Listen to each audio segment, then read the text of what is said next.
Welcome to the Qualcomm podcast. From 5G and AI to XR and IoT, Qualcomm is creating the newest technologies to transform lives and industries across the globe. I'll be taking you behind the scenes with the inventors and experts bringing the technology to life, so you can hear all about the most exciting evolutions in tech, right from the source. I'm PJ, and thanks for listening. All right, everybody, thanks for tuning in. In this episode, we're going to be discussing remote healthcare and the ways that extended reality can be used to help treat different health conditions. And we're also going to introduce the Qualcomm XR Enterprise program.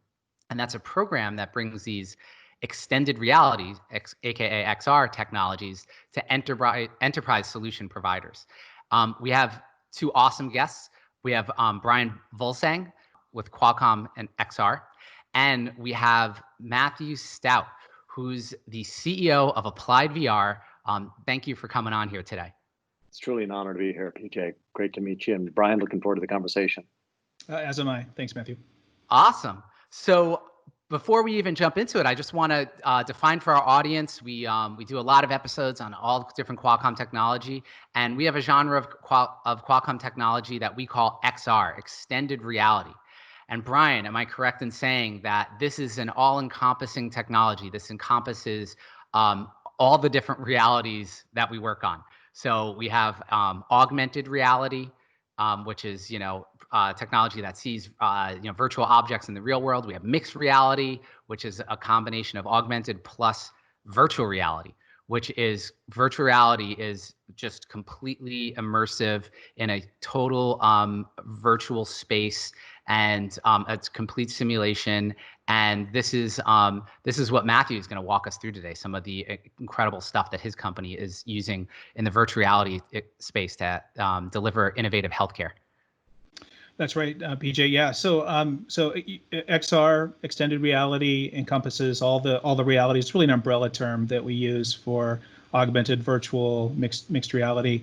Qualcomm's got a long history in the realities, going back a decade plus. We started working in research around smartphone augmented reality. That evolved into a product called Vuforia, which you may, some of the listeners may be familiar with. That was an augmented reality platform for smartphones.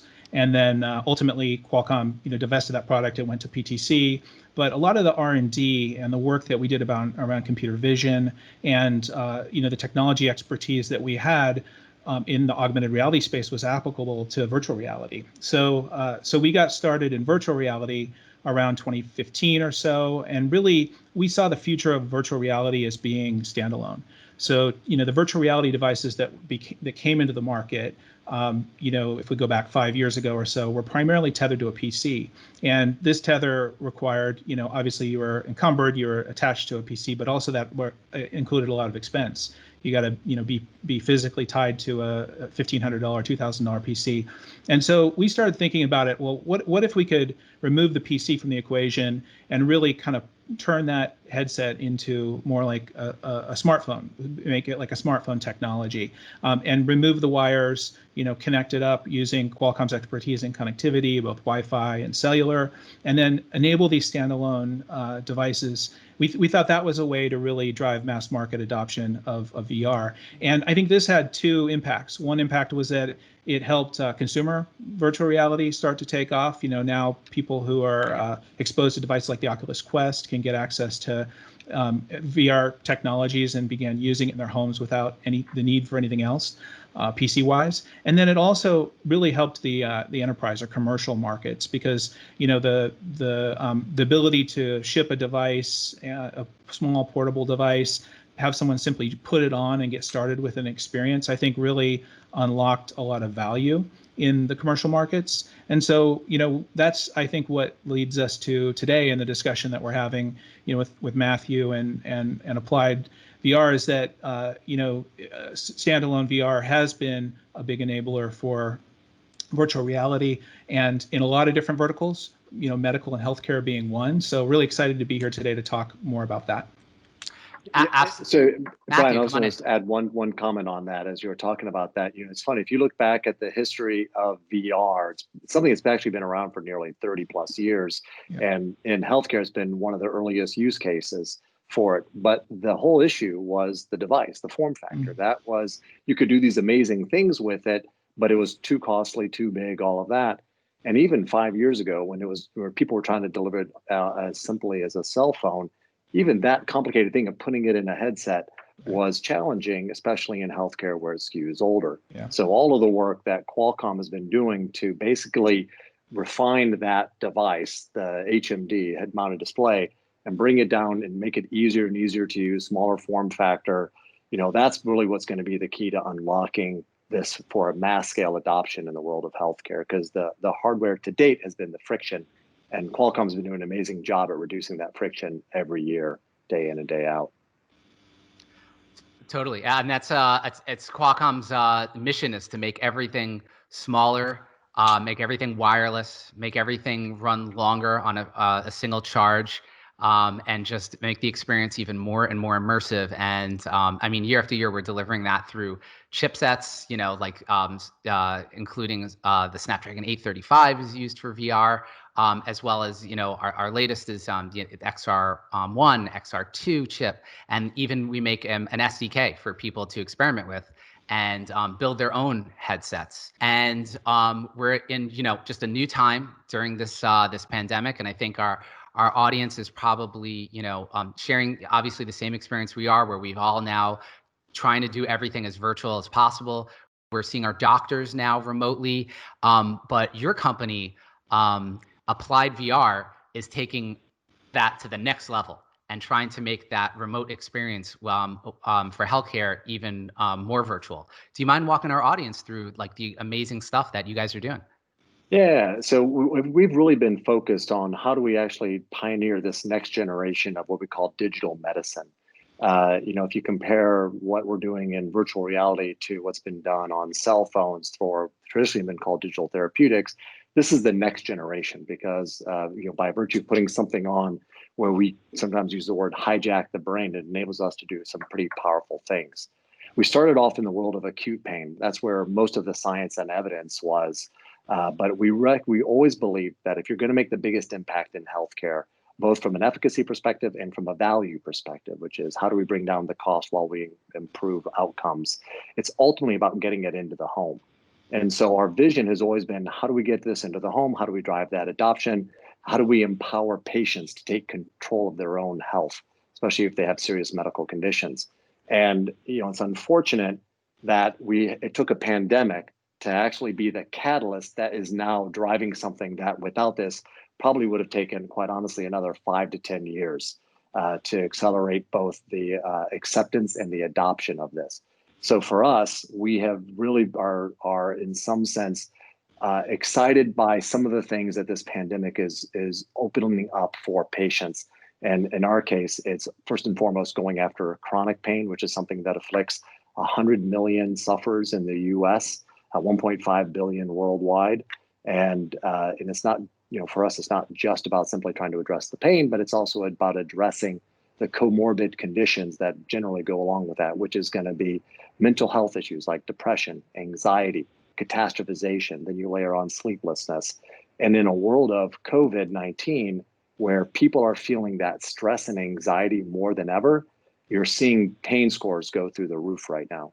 And so there's never been a more opportune time, and thankfully, the headsets powered by Qualcomm that are out there today are finally in a place where we can deliver this into the home in a scalable fashion. So this one area that your company's focused on, where is trying to use VR as a therapeutic to treat pain. What is the experience when you put on the headset, and what do they see, and what does the treatment look like? Yeah, so when you think about pain, it's not. First of all, you want to differentiate between acute pain and chronic pain, and we started off in the acute pain world. That tends to be more in the world of what they call distraction, right? Where you put on a piece of content, it engages the mind, and it just literally almost blocks the pain signal from getting from the point of contact to the pain receptor in the brain. But you can't live your life in goggles. And so while it's important that you're able, especially if you're a chronic pain sufferer, you've got to be able to give them an analgesic impact immediately, to have that immediate onset.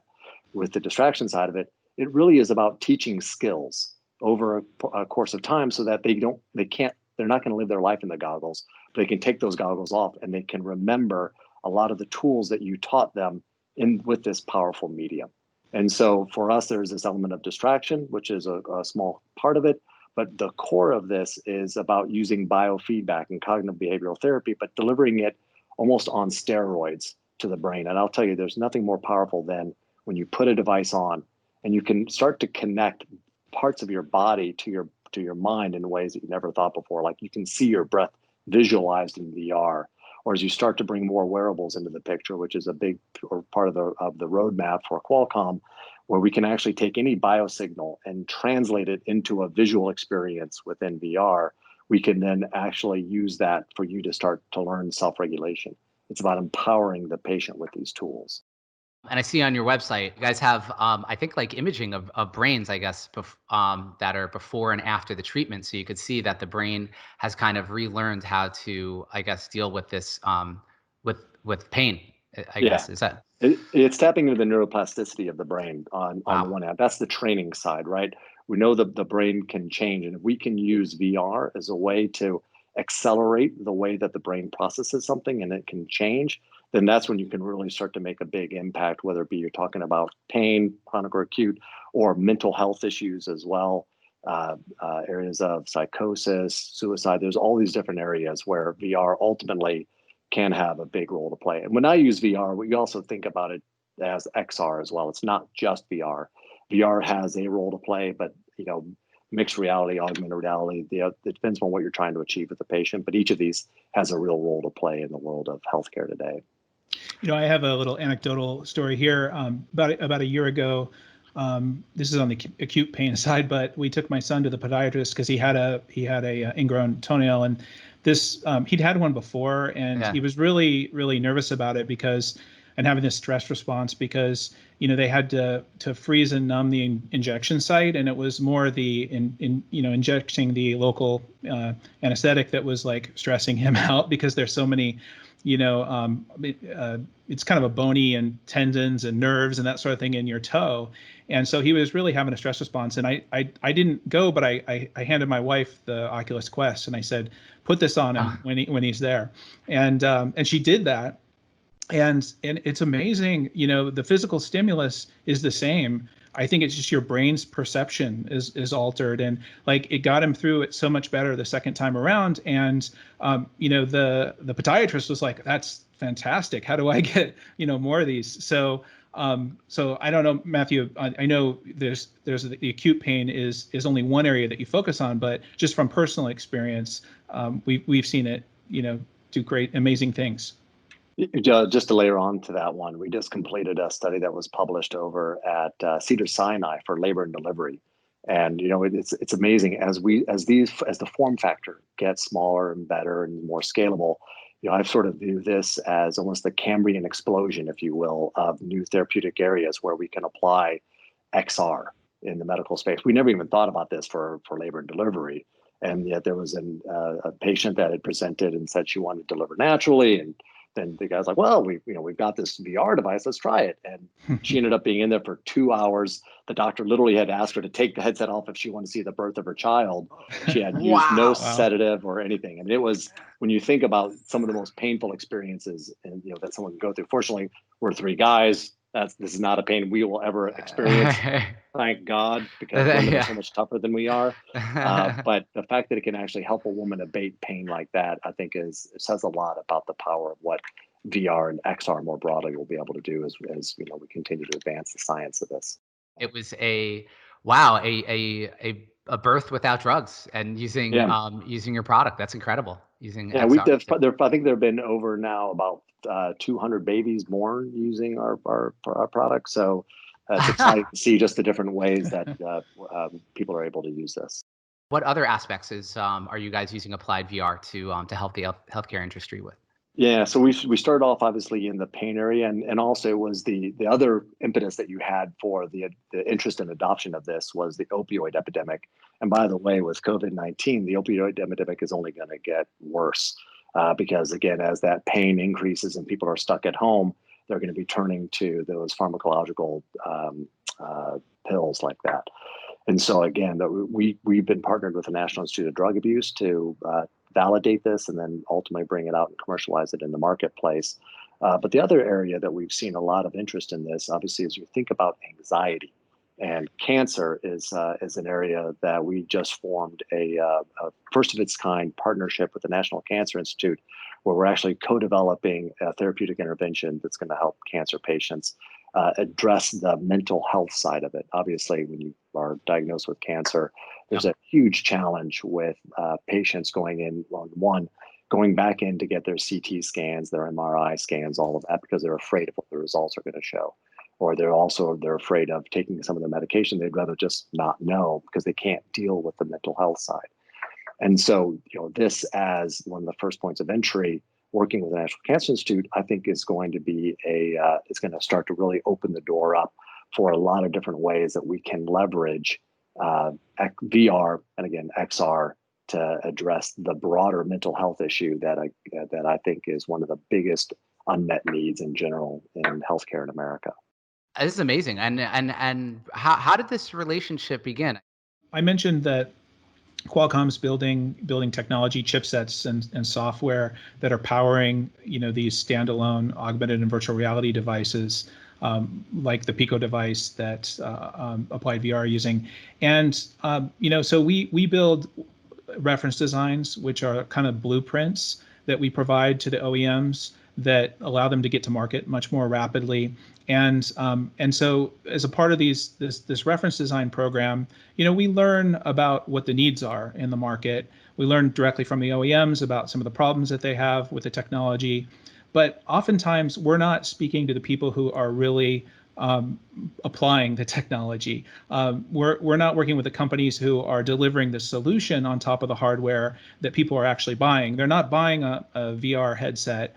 They're buying a pain management solution. And so it was important to us to be able to get closer to the companies that are creating the real value in this ecosystem.